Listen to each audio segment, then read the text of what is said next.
In Scotland, Dundee introduces the pick of the day's football action in Sports Scene.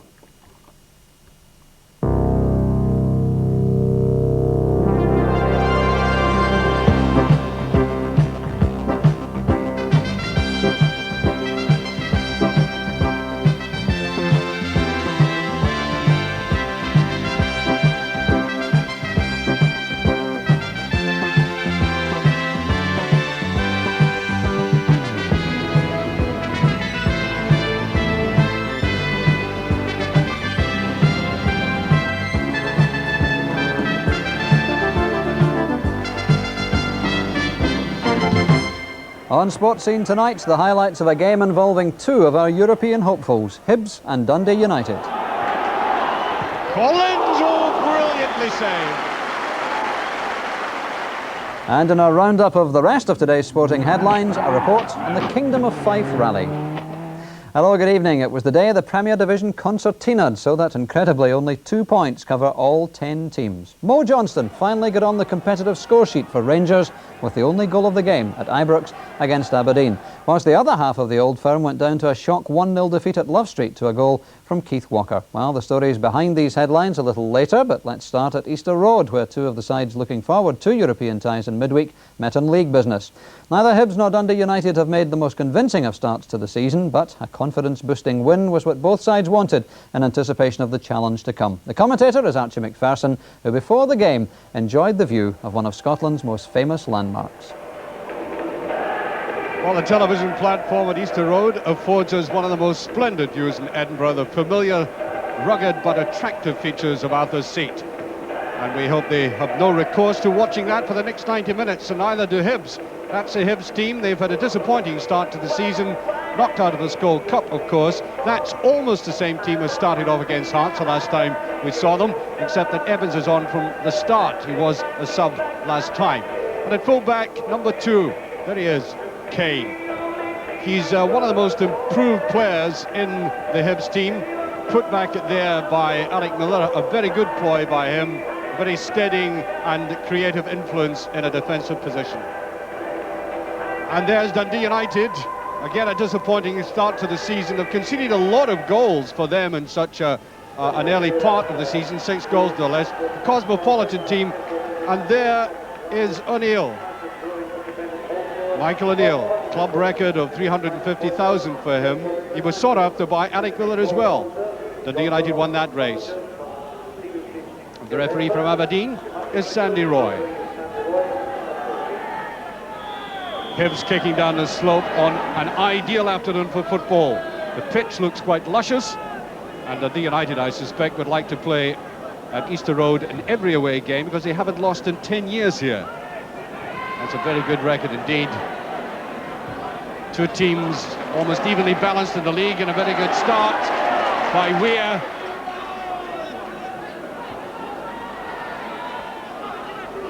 I imagine both defences will be organised and hardly brittle.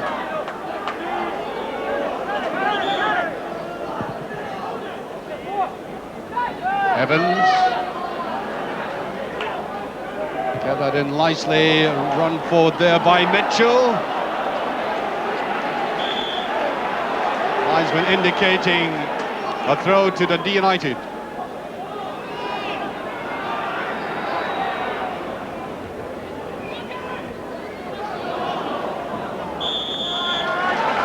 Throw to Hibs.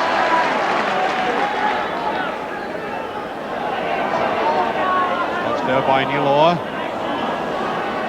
That's Snedden. Collins.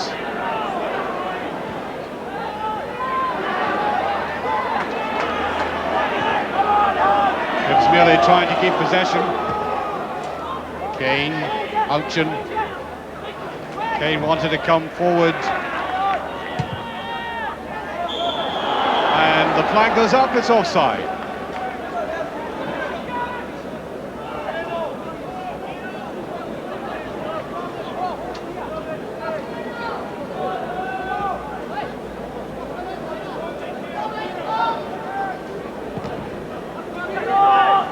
High up and under by Billy Thompson. Hines just getting a little touch to that. and it's a free kick.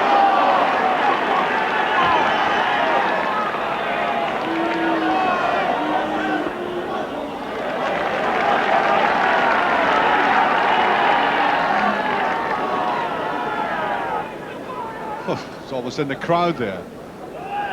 Not a bad throw. Free kick.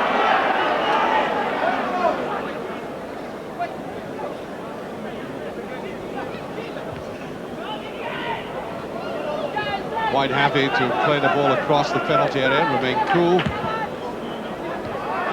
Nicely laid back. Hibs have been playing a lot of good football without getting any results though.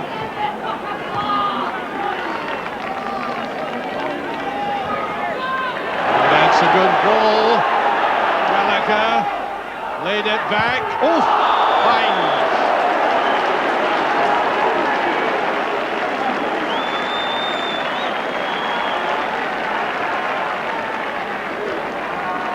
Nice little touch forward there, Gallagher. Very intelligently laying it back. There was Hines rattling that over.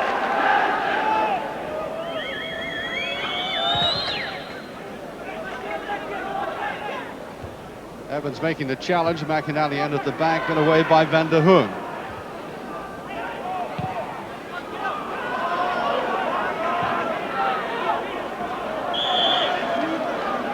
Well, we've gone 10 minutes and perhaps not at all surprisingly, it's been a very spoiling, almost negative game.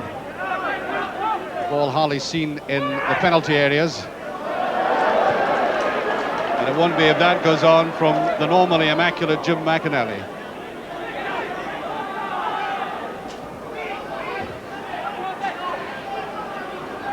It's a bit like ping pong at the moment, is bouncing back and forward in the air. Now that's brought down by Neil. That's Hines. Bowman. Good run by Bowman. I think he surprised everybody. Once again, Hines getting a good ball across. And it was here that Bowman coming in when perhaps others might have thought he was well behind the ball. Good effort.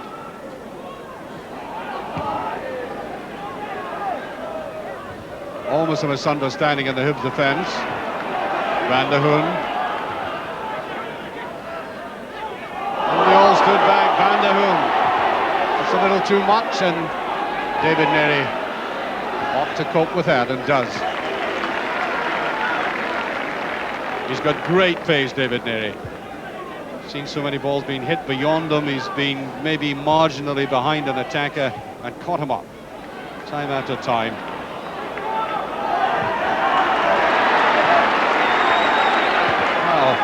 Paul Hegarty finding himself in a left wing position. Now as Hines got the pace, he obviously has. It needs a cut back. Wrong player took that.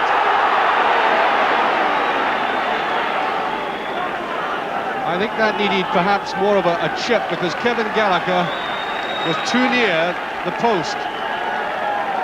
Much as he cut this back, maybe needed a dummy more than anything else. It's a better looking ball, needs laid on, and that was hand. Van der Hoorn.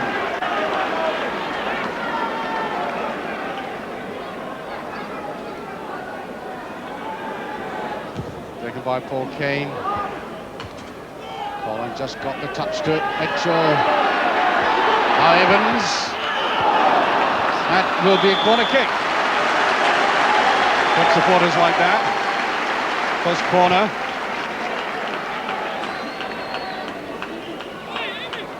Oh, a cluster of legs.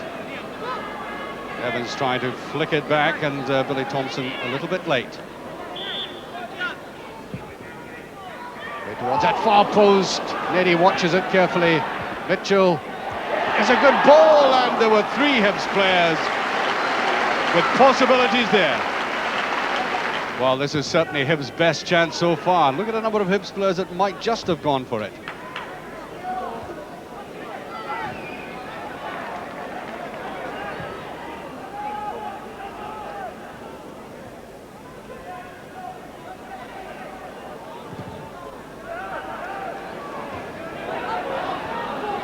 Well, that's a bad one. Unlike Malpas, Evans, Houghton in the middle. Oh, and he's wasted that. That should have been laid off. And he realises that. I think one or two of his colleagues might be slightly miffed. Now watch this. All the time in the world. And you could see the uncertainty beginning to develop in him. And there was no way that was going to succeed. Right round the side, that's a very good ball brought down by Neil.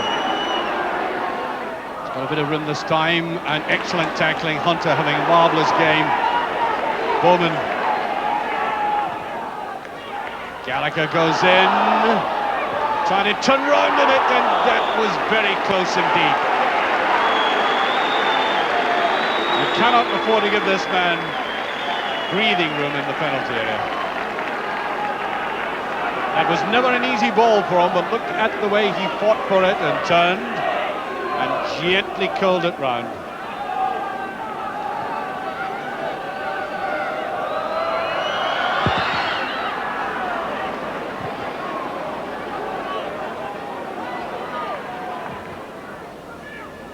Haggerty right on the way of that.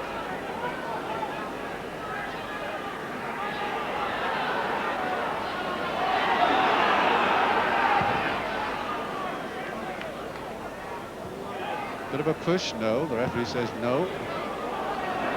David Neary slightly hesitated. He has a great chance. It must be Evans. Well, well, well. Now, how could you possibly have anticipated a man of such maturity and experience as David Neary fumbling this one? Hibs really have never looked like piercing this defence, and look at that. Total misunderstanding, and Evans puts Hibs one up with about 6 minutes to have time.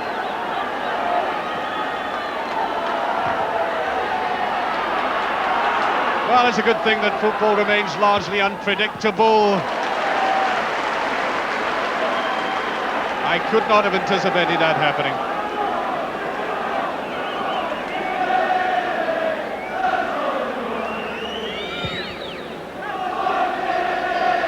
Now we're getting rather ironic chants from the Hibs crowd, featuring David Neary. That's a good challenge, and it's still captain. It's Mickey Weir. That's not a bad ball, and Houghton was trying to get in at the back. Haggerty concedes the corner kick, and Hibs have become alive.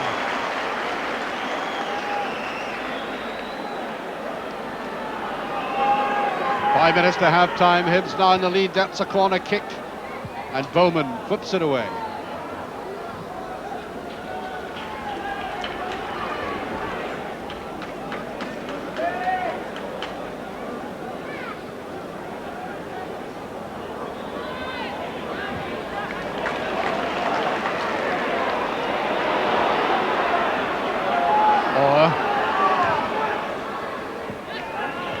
Evans. Kane. It's not. There's Snedden. Oh, that needed a striker to come in on that. Perhaps not the most skillful finisher in that area, Snedden. But good teamwork by Hibs. Good understanding, and watch how he whistled in after that, but it was a full-back shot, wasn't it? Touched in well by Gallagher, Van der Hoorn. That's a dangerous one now, and Gorham must commit himself. He missed it initially, but he kept his eye on the ball for the benefit of the bounce.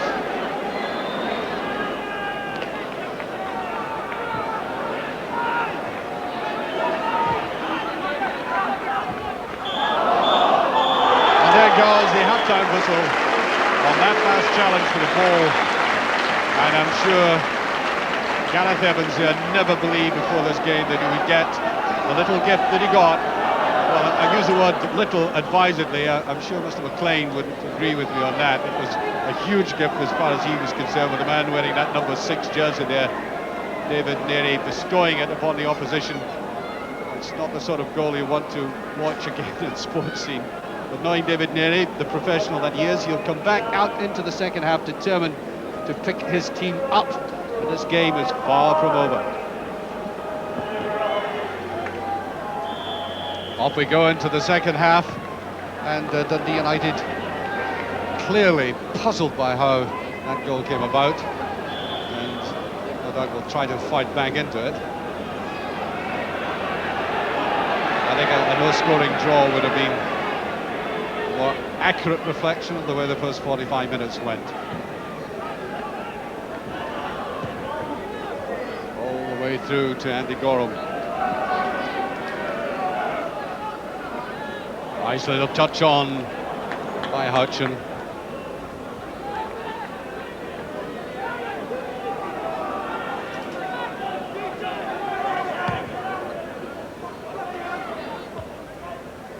Well, danger is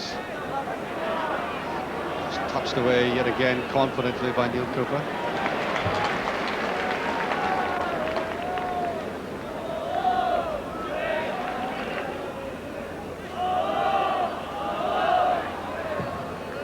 Got the ball back well, off the head of Hines eventually. There's Hines, McInally trying to follow up, away by Mitchell. Evans on his own, fighting hard for it. And I think, yes, rightly that time, an arm was used to fend them off by David Neary. Free kick.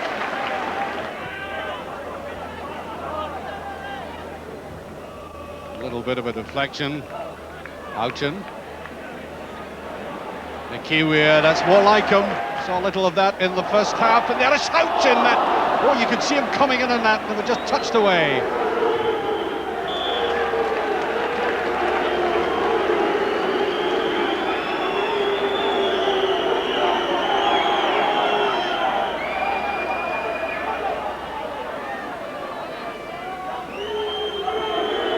That was a very good effort by Hibs again, and Dundee United defence massing there, and they just got the touch away. Collins, oh, brilliantly saved.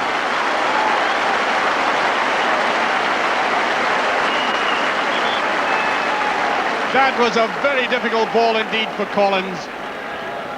The ball was angled away from goal and going at pace, and yet he turned round and brought out that extraordinary save from Thompson.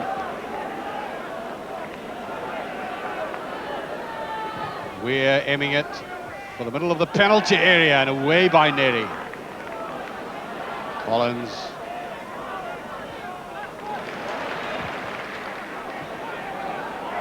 Looks Cooper.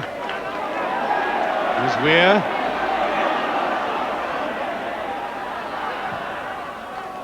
Now Collins. We judged that pass beautifully. Snedden. The cross not good enough, but up comes Kane.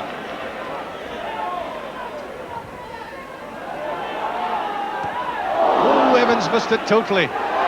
Snedden. Still not clear, but eventually Malpas gets in, digs it away. Now Van der Hoorn. O'Neill.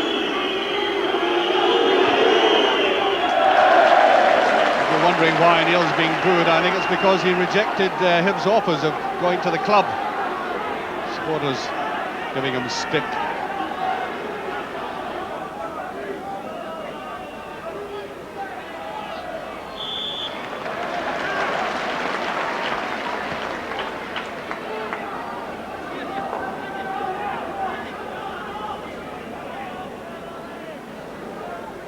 Houchin didn't get a touch. Really does now. Oh, that's a good drive by Mitchell.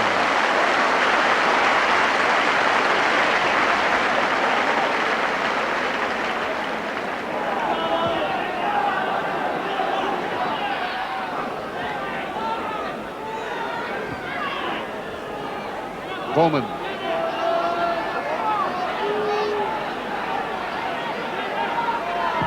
United trying to... Oh, that's a good header by hands. He did get in. He did get a bit of freedom, which he's had very little of so far. Well, they just played it around till they saw that opening, and that was Hines trying to go in off the side of the head.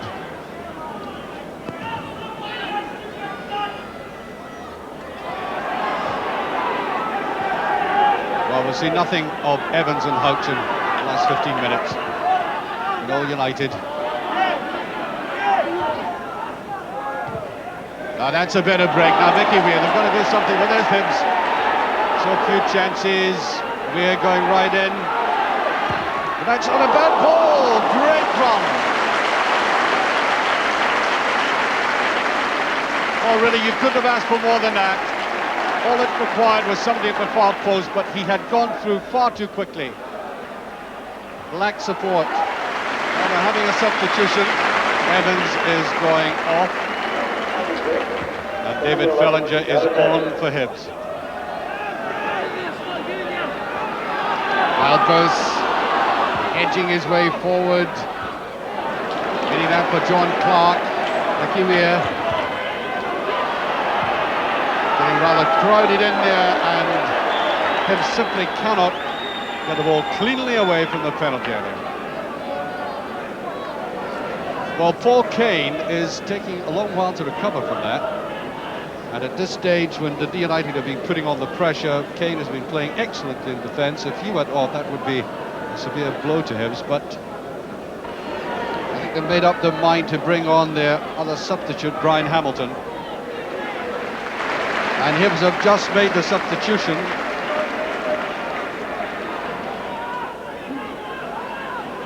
Clark. Good tackling by Hunter again. Excellent play. Mitchell goes away and is held back by Bowman. And that's the sort of thing that deserves a booking, and I think it's coming up.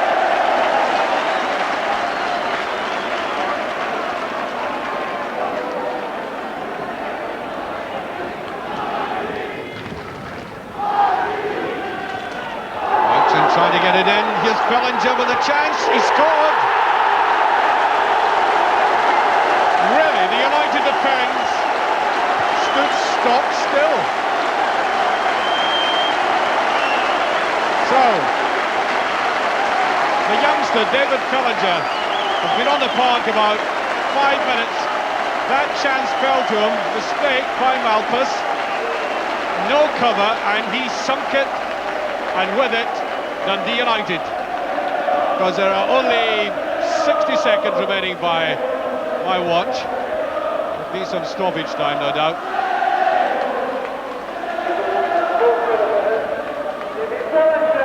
2-0 up. This game really ought to be very comfortably won now.